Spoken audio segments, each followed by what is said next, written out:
So rolling. So, oh wow, you're like coming through too hot. Hot buoy.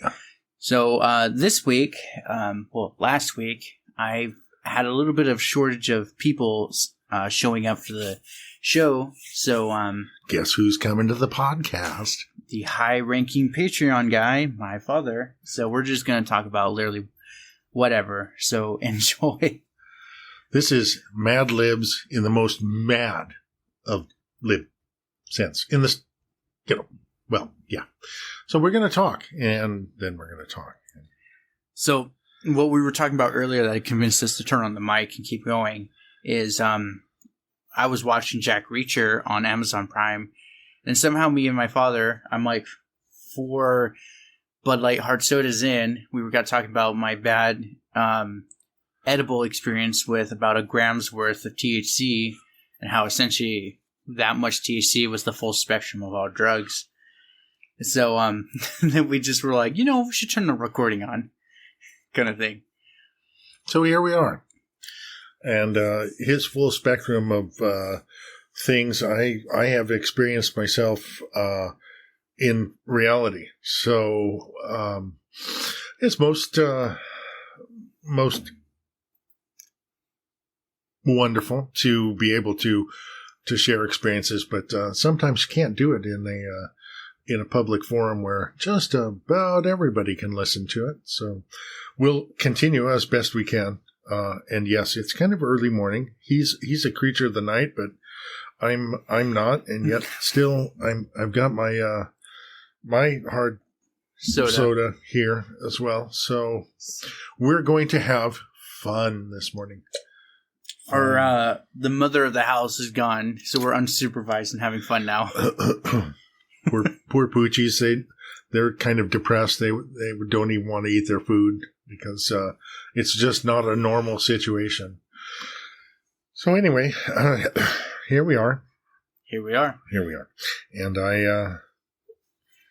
I have my usual things that we talk about. My love of traveling and I have to commend Josh. If you have not hit him up, excuse me, either through Patreon or on some other forum for being able to talk to him in his coaching ways. He is an expert at helping people grow podcasts. He has, in fact, convinced me to start a podcast about my passion of cruising and asking people. I'm now pretty much known throughout my place of employment as the guy who's going to randomly ask you if you've ever cruised before. And, and I've talked even from the, a secretary to a superintendent. And, when I get the input, I've talked to my dentist, hygienist, for my, teeth. And it's very interesting because I've tried to figure out why 70% of Americans have never cruised before. What is, in fact, holding them back? And why have they not even considered? And so I have done 7 episodes as of last night. And it's very interesting. I'm finally reaching those people who will truly be never cruisers as compared to the not yet cruised.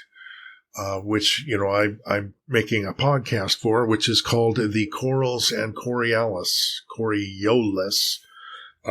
podcast. And I usually speak certainly under 10 minutes, but mostly just 5.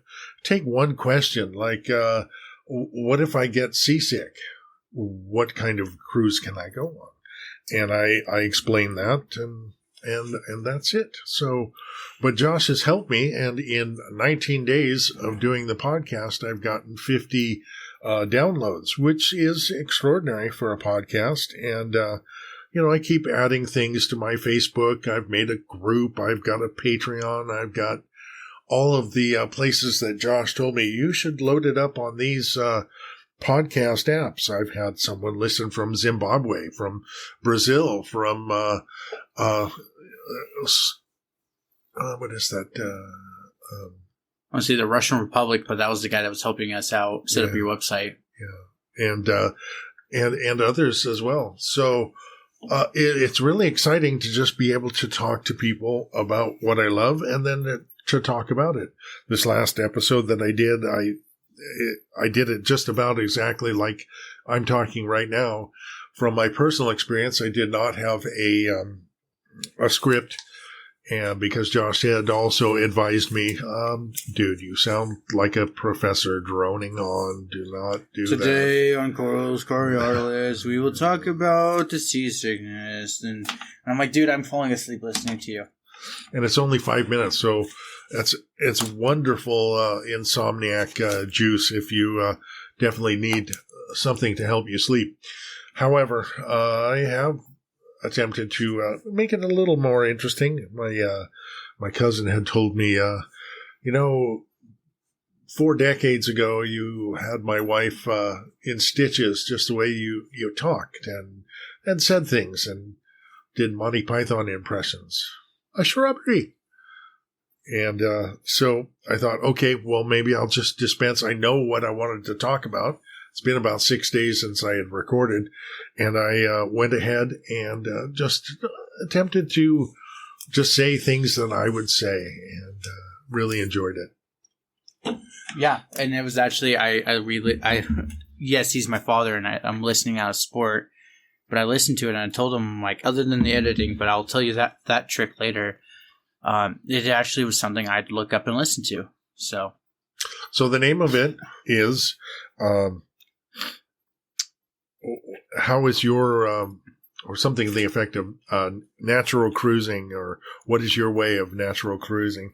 And it's designed to talk to people who are ecologists or naturalists and want to have the least impact on the environment around them, have the least amount of social interaction in far as like formal nights at dining and just the whole parade of humanity thing, and instead just be out in the environment. So for those naturalists that I know, and there are 3 of them, I went ahead and let them know, there are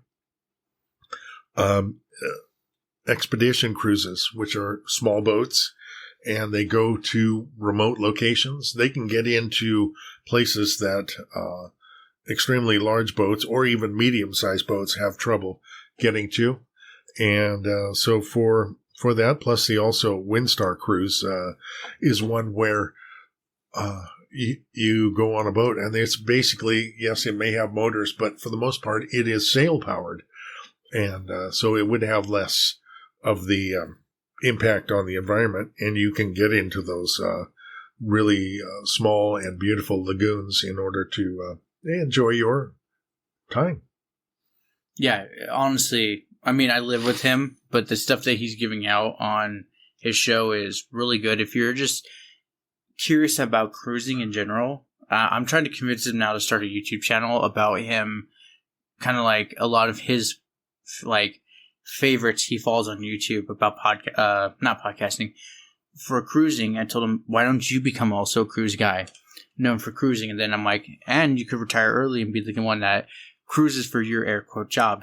So it would be nifty, but I would have a hard time leaving my pup Jax, who's looking at me now. He just had his 11th birthday the other day. Should we open the door for him real quick? Well, he can't get out the flapper. Go outside. He's an old coot. He complains about his hips. Well, then get up and open the door for the old coot. Come on, old man.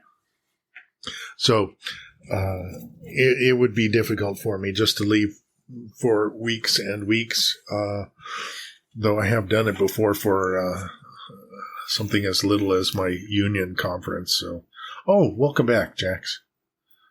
We'll just leave it open. Yeah, might as well. I think he wants me to go out. It's like, why are you sitting there? What's going on? Why are you talking to that strange blue thing in the middle of the room? Yeah. What's going on? It looks like you're going to have to get the next one. Oh. Oh. My last one. I can't go last one. No more from now. You'll hear unless I edit it out, you'll hear the popping of a can in a moment. I will edit today's today's program for him because I say a lot of uhs. And that was effective when I said that because I'll know that spike is where I need to edit it out. It's fine. You don't have to edit it out. I'm going to. I want to say we just told him in the beginning, like, we're a couple beers in. So let's see what else.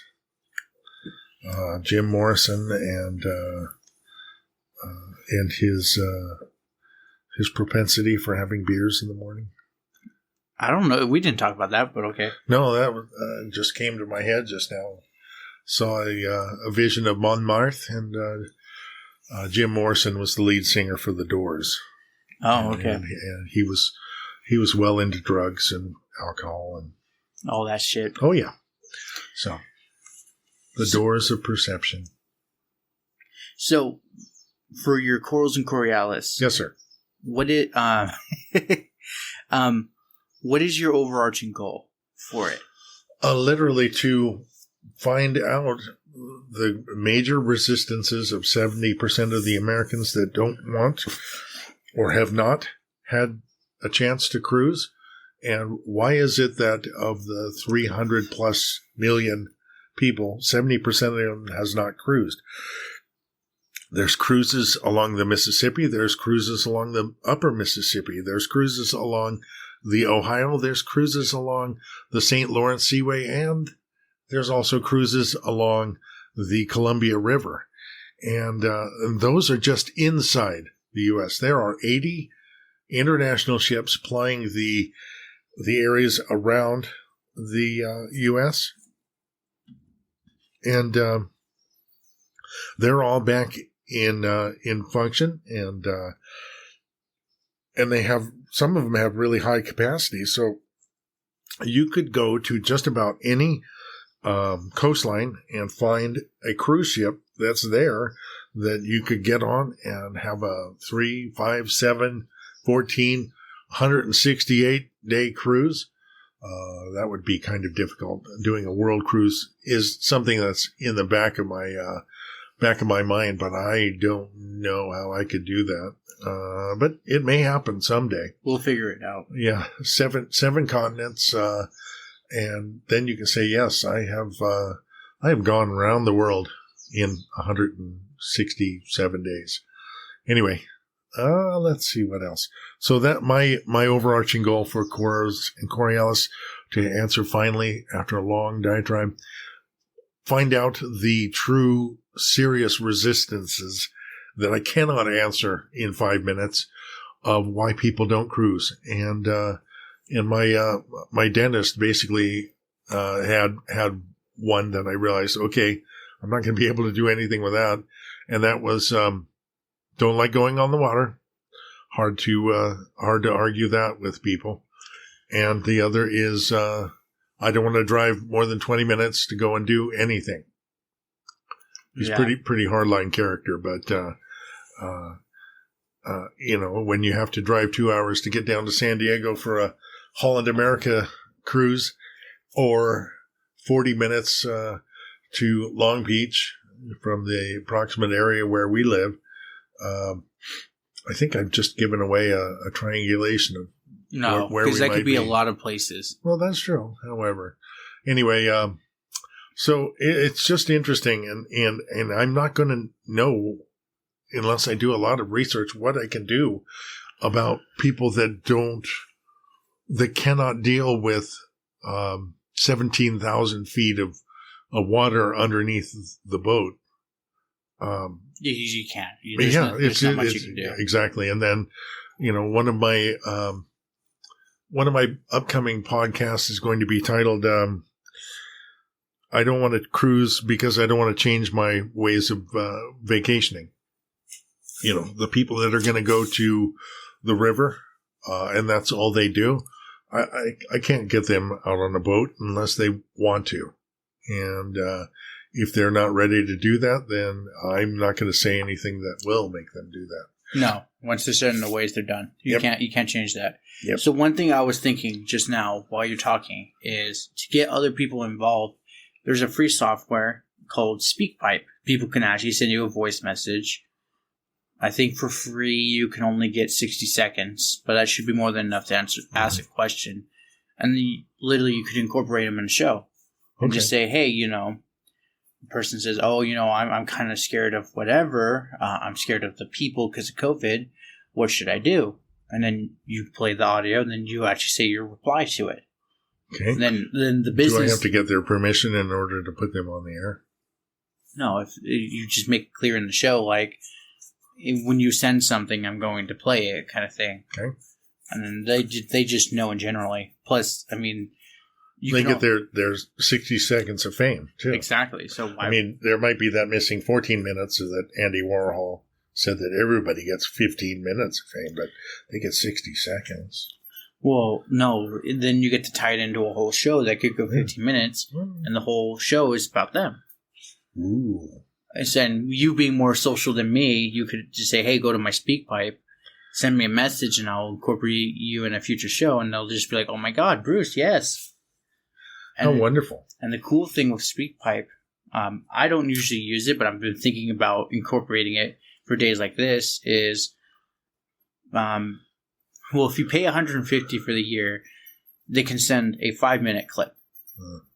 And I think it's 10 gigabytes of data.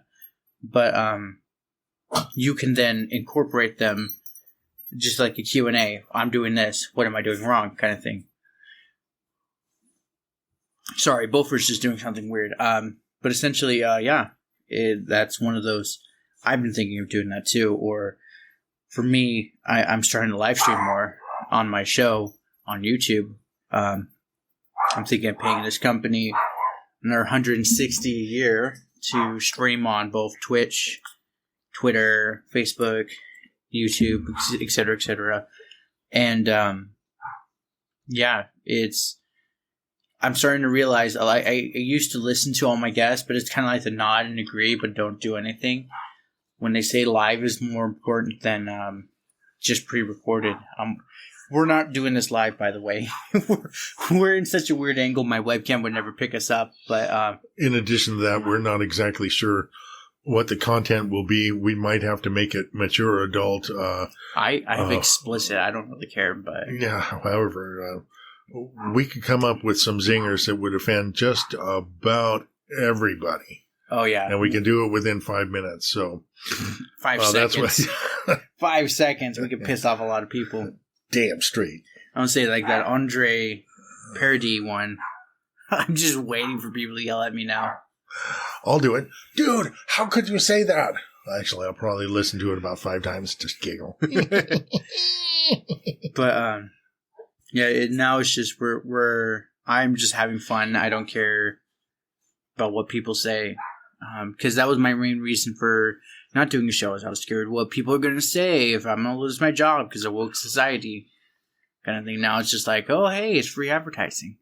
My mom's the hostess in the corner like, Josh, stop saying that. It's going to be really bad for you. I'm like, hey, I just met like a couple 100,000 new people. Business is business.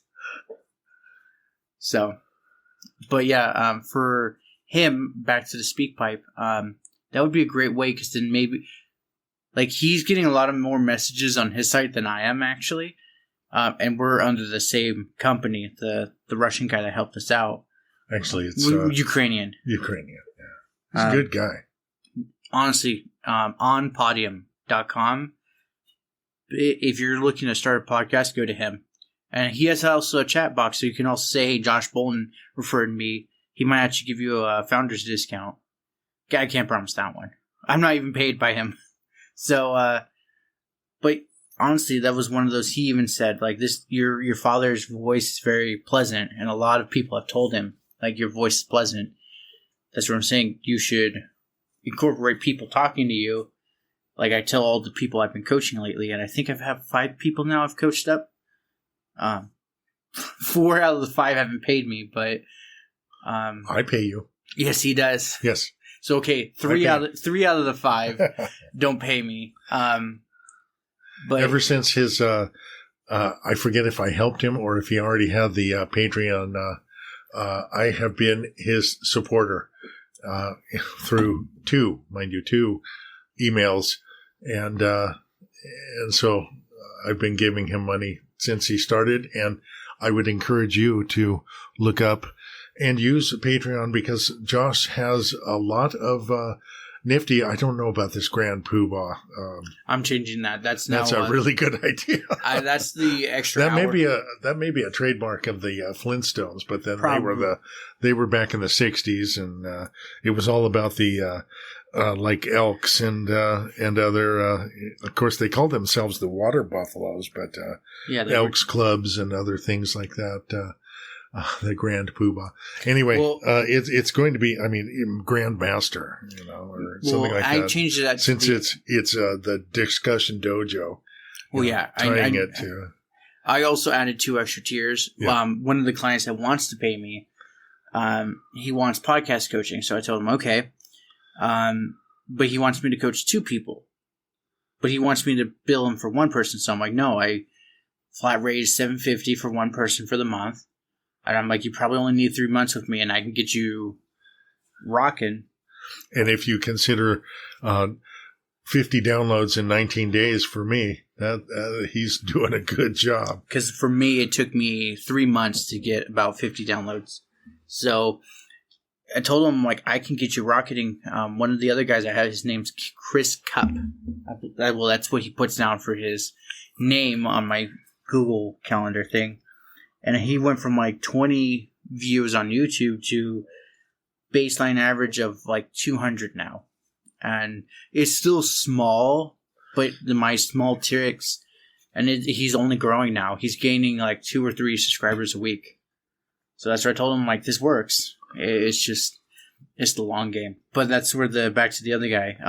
It says podcast coaching for the price because he wants me to coach him, but also his assistant. So I told him, like, I'm not giving you 2 people for the price of 1. You want me to coach 2 people, you're being billed for 2. But also your assistant, I said I can help her be a hyper-focused, practically second in the business. I'm going to need an hour every week with her. That's an extra $1,000 a month. And I told him point blank, he's on vacation right now, so I'm not expecting a reply. But I'm like, I can help your both real estate, podcasting, but life in general improve so much that you wouldn't even realize.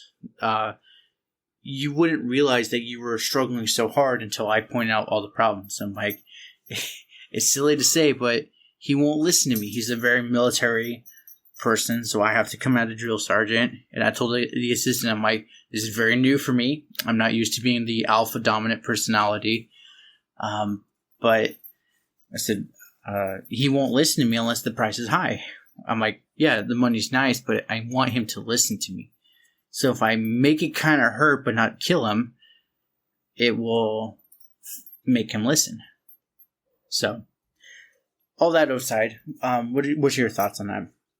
I think you're doing good. Maybe you can incorporate some people's levels of assistance to you financially in Patreon. Of course. And then be able to give them a certain amount of your wisdom and native intuitive intelligence to get them rocking on their endeavors. So actually, one thing I've been bouncing around, especially why I'm thinking of pushing people to Patreon, is one thing people don't realize is the international sales tax stuff. Patreon handles that for me. So I'm thinking of doing like $30 or $40 a month, 1 hour group call. Obviously it could go longer. But then it's just essentially you get like more of a group session with me than a one-on-one where you have to pay more.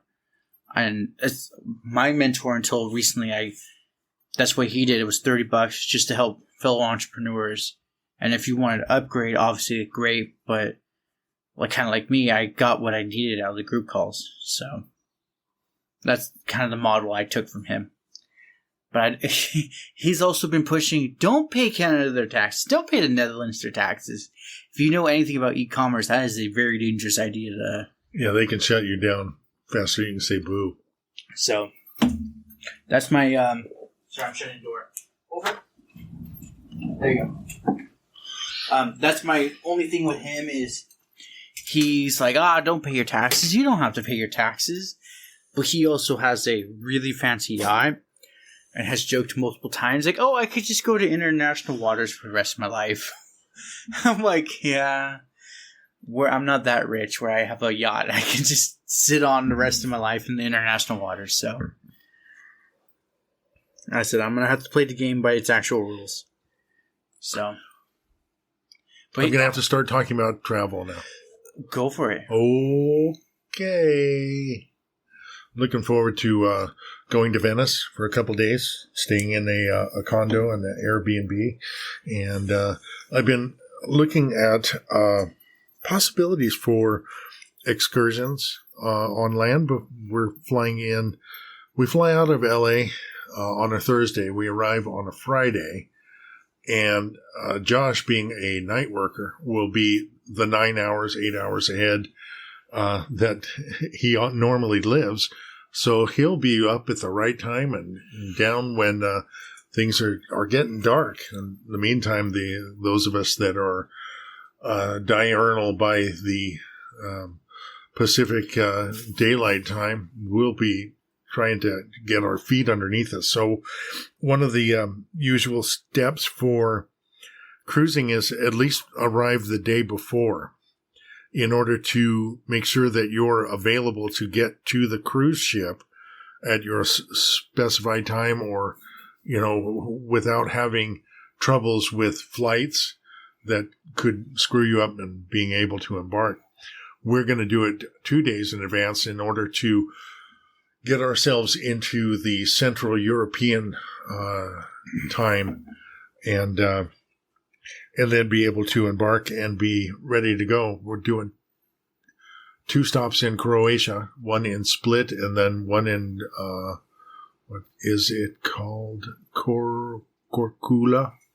I don't know. The birthplace of Marco Polo, and then Santorini, Rhodes, Ephesus, and Athens. And we're going to have a nifty excursion there. One of the excursions that I looked at for us and have already booked, well, 2 of them. One is a trek through the Canaletti district, the Jewish ghetto of Venice. This is the area where we're going to be staying. And Lucia, who is an Airbnb host, is going to be doing that excursion for us. I have let Josh know that she might be someone you'd want to interview, because she'd be glad to get her notoriety up so that she can have more people. And I have reached out. I haven't heard anything back, so I'll try again recently. Okay, and then I also looked at others. My wife's cousin told me that we needed to do Borona and Moreno and some of the other islands near Venice. And so I was looking at other excursions, but 9 o'clock in the morning, after we had gotten back into Venice at 5 o'clock in the evening, seemed a little early to commit us to be up, showered, ready to go on excursion. So I had to hold off on spending the $200 on that. And we'll probably just see. Maybe we'll just walk. I mean, Venice, 1.5 miles distance from one to the other, east and west, and like 0.5 mile, 3/4 mile north and south. At the most distant part. So just walking it, and the architecture from, the Middle Ages all the way to the present is going to be an extraordinary experience. The other excursion is the Dinner in the Sky in Greece. You can look it up, Dinner in the Sky, GR. I'm scared of that one, honestly. I don't do well with heights, but they practically strap you into a seat, so I'm like, okay, I can kind of deal with it. Yeah, if I don't have to move, if I don't have to turn sideways, can't turn sideways, and you can also kick your seat back. It's basically a jet fighter seat around a platform where they serve you. No, it's more of a gamer chair, actually. Being not that I know exactly that would be the case. However, so you're hoisted 120 feet in the air over Athens. You can see the whole valley of Athens. There is water on one side because it is a port city, but I don't know if you can see it. But the whole valley floor, being that this has been civilized since the Minoans were a civilization back in the 3000 BC.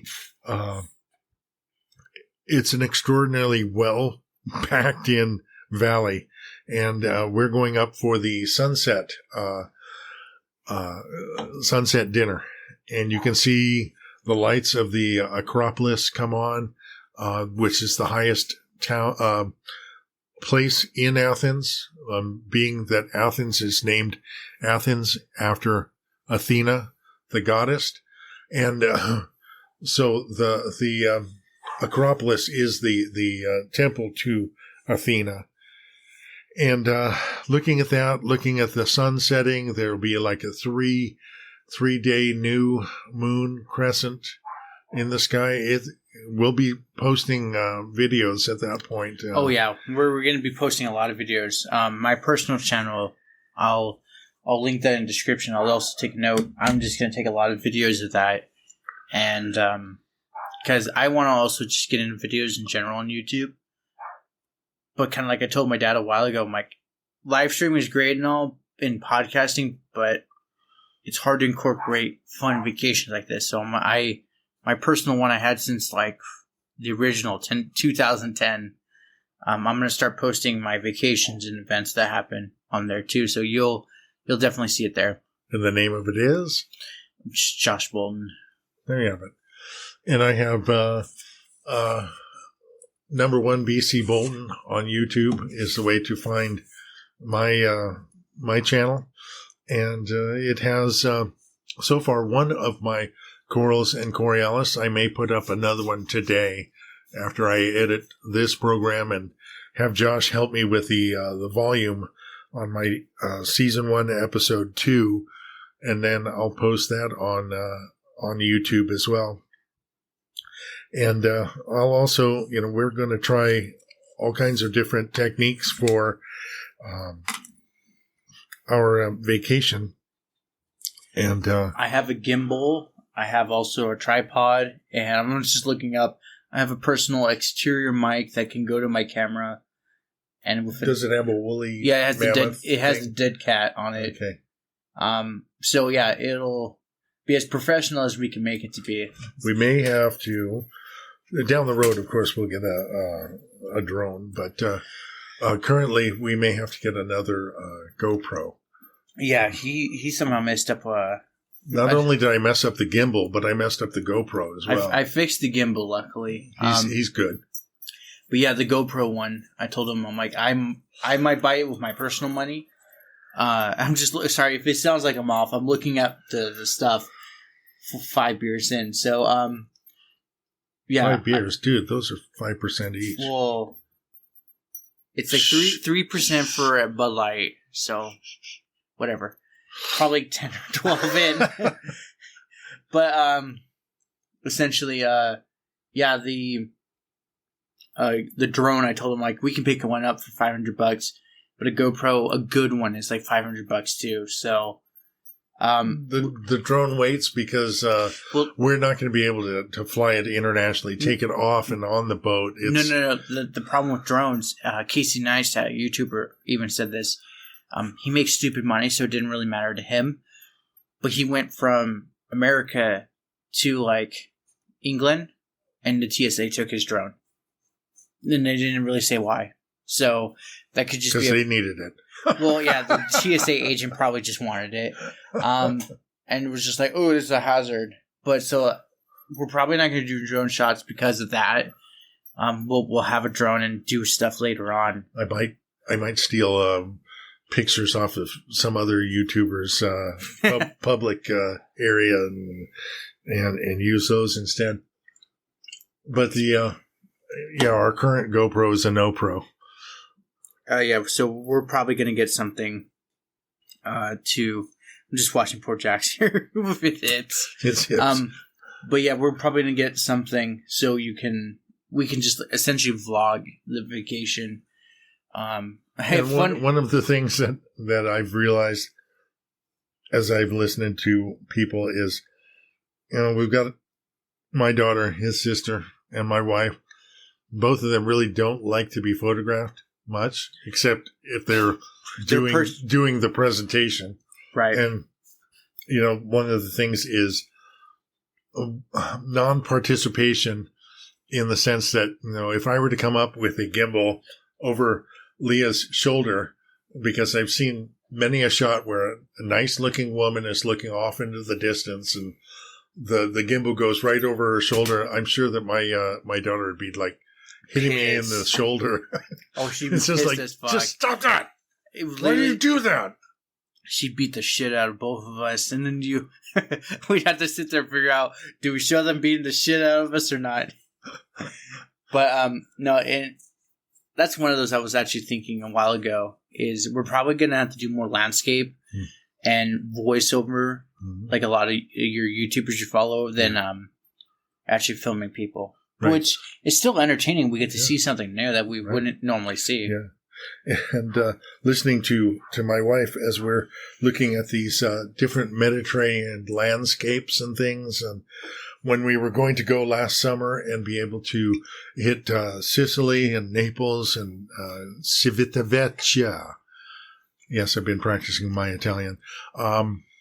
We were going to, to these places, and she was saying, "Oh, there's Bougainvillea there. There's, this and that." And it's like, yeah, it's a Mediterranean climate. We live in California. Our hills, because we're in a Mediterranean climate, look like their hills. So it's not that very different. Other than you're literally in a different part of the world. Well, yeah. I mean, the latitude and longitude are very different. But still, I've bought two European birding guides. Oh my god! No, I did that last year. This is new for me. I didn't hear about this, I forgot. They were sitting out. Yeah, you forgot about it because it's just like one of those things. Yeah, so we were going on the inaugural cruise of the Rotterdam. Do you want that? If you want to have that, I want to say I'll drink it. If you want that, oh goodness, he's unleashed this morning. I'm kind of past my threshold, so this is going to be interesting. No, he's going to be passing out soon while I'm editing his podcast. So the birding guides, I was going to leave it on the Rotterdam on the inaugural cruise, and just so that somebody would have something where they could look up European birds. And so it didn't happen. So we're going on a different ship. And but the landscapes do look very similar. Oh, yeah. And that was one thing I was telling people. Because like, oh, you didn't go on your cruise. I'm like, honestly, I said COVID and all that shit. But I'm like, it might be actually a better experience waiting until 2022. Even though it fucking sucks, we've been waiting 2 years for this thing. So. Yeah, and we had purchased it because all four of us had survived COVID. And then we said, we're going to do something as a family that's like a grand adventure. And so we booked a 2021 cruise. And then by the time Delta came on and was just raging fully in August, they had to shut down all cruises that did not have the stipulation that 100% people had to be vaccinated, including crew and customers. And so that's where ours was taken out. And we got a replacement cruise. We got all of our doodads that we got that drink package. And I've added on that we're going to have a cabana for all 7 days. So my wife and I really enjoyed our cruise where there were only 800 people, where we were able to sit on the side where they had lounge chairs and things.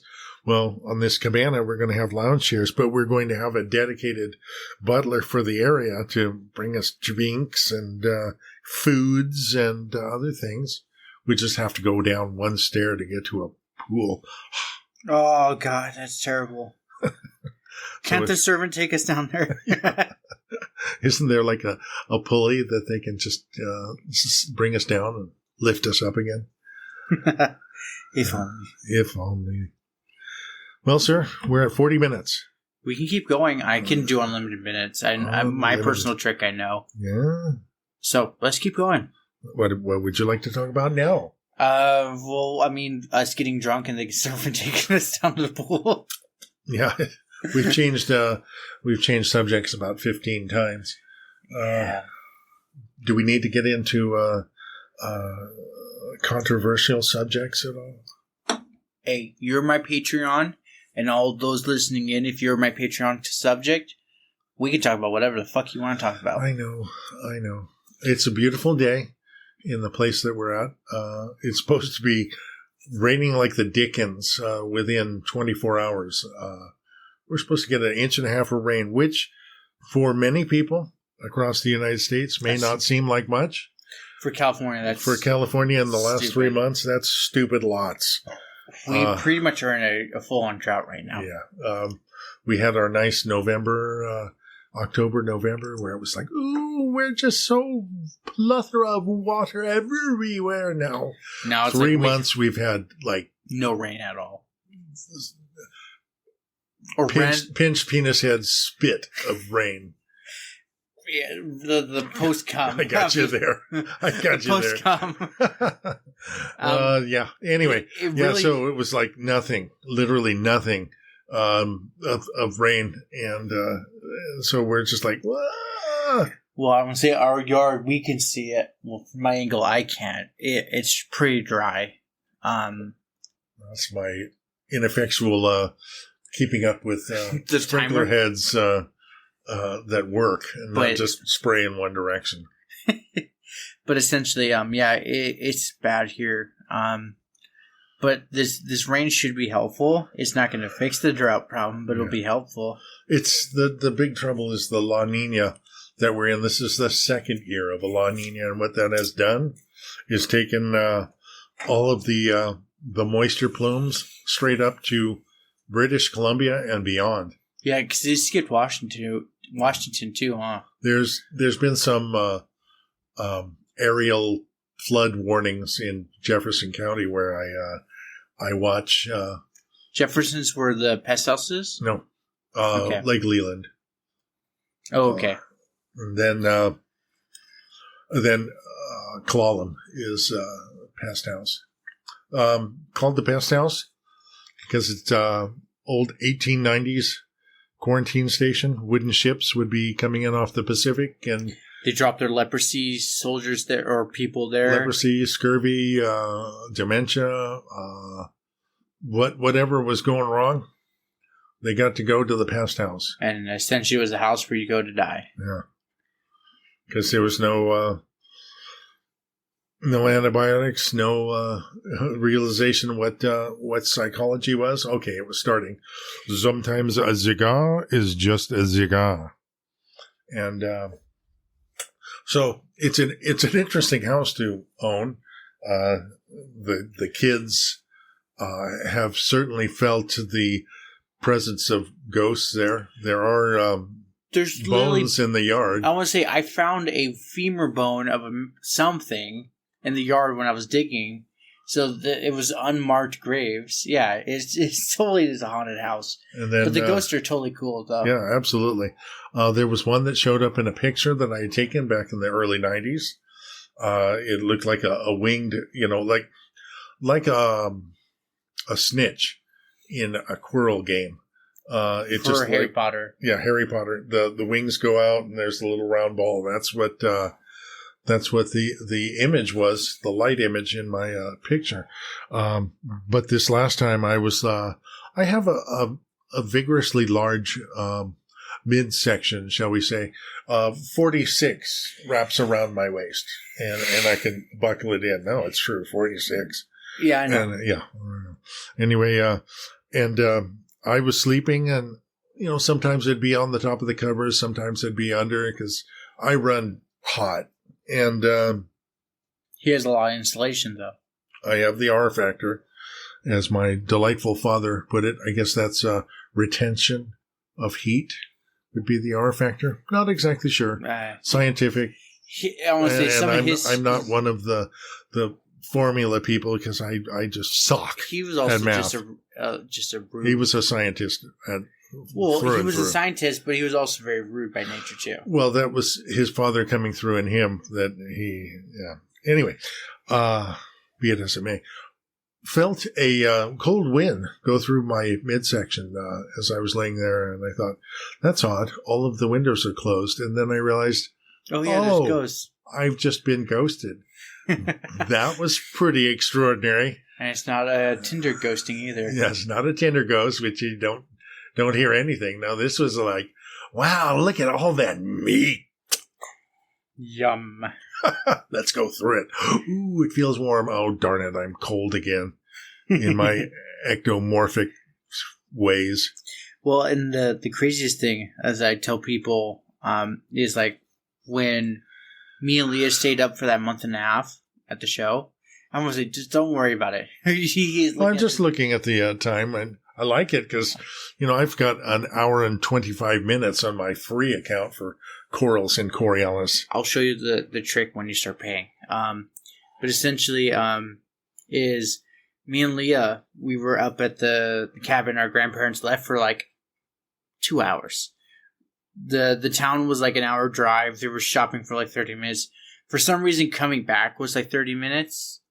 Don't know why, but so they were gone for 2 hours, and my grandma just bought a brand new Mac laptop.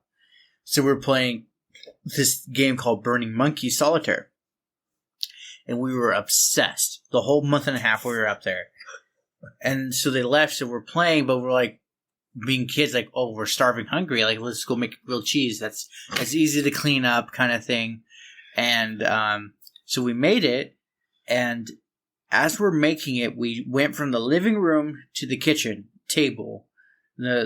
How to explain it, the living room is like... because it was a hospital, and one area was just beds, probably 6 beds on either side, maybe some in the middle. And then there was the kitchen area, and then the nurses' quarters on the far western side. So essentially, we went from like 20 feet away to the kitchen table, put the laptop there, and then moved another 10 feet into the kitchen to cook our grilled cheese to make our tummies feel better.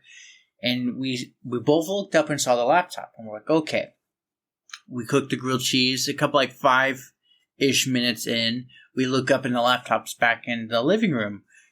And I literally told her, I'm like, did I for some reason forget and move the laptop? And she's like, no, you haven't moved from here for 5 minutes. And we kind of like look up at the laptop, look down at the grilled cheese, look at the laptop, and looked at each other and said, let's not talk about this then. This is the first time I've heard about it, and that was 2008, or I think it was 2008. That was right before we graduated. Before I graduated college. High school. I haven't graduated college. But yeah, I think you did. You basically taught yourself during COVID. During COVID and lockdown, and you've learned a whole lot about business, coaching, trading, and trading mindset. Yeah. But yeah, and that's where essentially we sat there, and so we never fully dismissed the idea of ghosts, especially because of the house. But last time we were recently up in 2021, again, my parents were gone for some reason. They were going to the town to pick up something, and me and Leah were watching Star Wars. I think that was the kayaks we were buying. Probably, actually. Yeah, we were talking about it the day before. So they were gone again in our hour and a half, 2 hours. And it was one of those, me and Leah kind of sat there, and she's like, have you noticed that energy in the corner? I'm like, yeah, I didn't want to mention it. She's like, it feels like a kid that wants to try our candies. So I just symbolically said, hey, if you want to try one, kind of thing. And suddenly the presence in the corner was gone. And Leah's like, what did you do? I'm like, well, it's kind of like the creepy tuberculosis kid in the basement that had like barfed up all her blood on her white thing. Essentially, I just told her, I'm like, oh, I'm sorry, I got scared and dropped an axe where I thought her head was, because I thought a crazy chick was trying to attack me, but it was a ghost. And essentially said, oh, I'm sorry. If you wanted to talk, like, let's talk kind of thing, and the ghost went away. So that's all I did. I don't know if it works or not, but hey.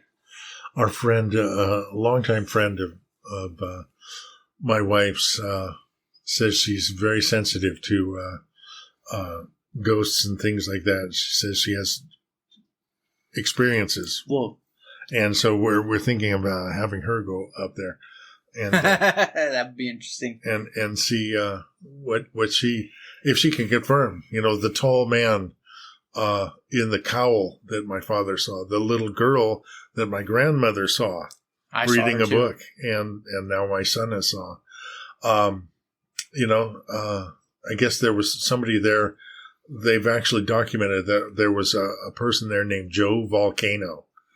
And we're thoroughly convinced. So every day at 10 p.m., whether it's time daylight savings or not, he runs back and forth on the roof, and it sounds like he jumps after 10. So we're thoroughly convinced that's Joe Volcano, or it could just be someone else. Yeah, and we've not really researched the information in town about the quarantine station. No. This is just a little point with a dock, that wooden dock, and then there was a nurse's quarters, and there was a captain's station. So there was captain's, because I remember one of the guys had an original map of the original 1890s map, and it was essentially the quarantine station. The doctor was down the way. The soldiers, like hotel / brothel, and the actual supplies guy, and that was it. Quartermaster. Yeah. And then there was also at one point, what we get in that area is called southeasters. When the storms come up from the southwest and hit the Olympics, the Hoh River Valley gets 144 inches of rain. How gross. And then the storms kind of ooze around the Olympics and come up from the southeast. So we get ferocious winds, but very little rain. And one of the pictures that's up there is a wooden ship that was not anchored well, and it got blown up onto the beach itself on the point. Is that something we have on the house? I think it's in the house. Okay. Next time we go up, I'll check that. And it's basically, it was there until they cut it up and used it for something else. Yeah. Yeah, I want to say the people were very resourceful back then. They had an incinerator made out of bricks, huge thing. And now it's kind of like barely 6 feet worth of bricks. Yeah, mostly because the freaking Boltons. We stole it for our red used brick chimney that's 2.5 stories tall. Shh.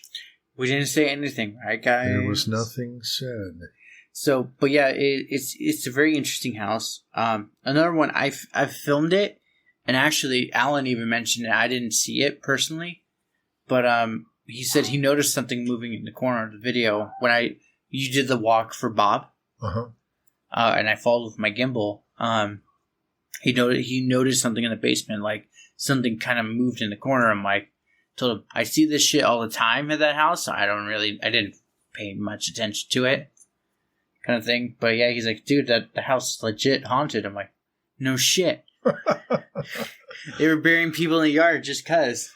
So the Boltons have owned it since 1965, but it was constructed in the late 1890s.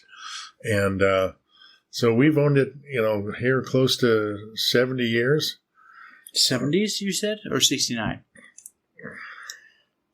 65 is when we bought it. So it's coming up on our 70th anniversary of owning it. I was going to say math really sucks for me right now. I was going to pull out my calculator. So it's a neat spot, and we really love it. And so there we are. Anything else? I'm kind of tongue-tied You're now. Done? Yeah. I'm good. If you guys like what we're doing, please give me some feedback. Essentially, if you want Father and Son to get drunk and talk. We might even get brave and do a live stream if we get Patreons that are not just he and I. Actually saying like, hey, you guys need to do this. It's like, we'll do it. We'll do it. You just gotta say, hey, I support you. And you guys are wonky enough that I'd like to spend a part of a day, morning, afternoon, wherever you live in the world. Perfect. It's been absolutely awesome. For Bruce, at the end, I'm going to personally, I've been taking notes this whole time, add his podcasts and his website, and then add links to my personal YouTube. So if you want to go support him, go hit him up. And yeah, it's been awesome. Thanks everybody for listening, and support Josh. He's a great coach. He's a great person, and he deserves every bit of your support. Have a safe and wonderful day.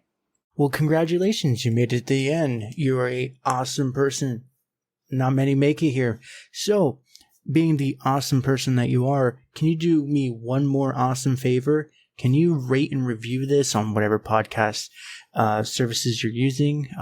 If you do it on Apple and you leave an actual written review, I have a thing on my website. I will take your written review and post it for all to see. Congratulations. You're permanently sealed on my site. Otherwise, I am trying to do YouTube more and live streaming.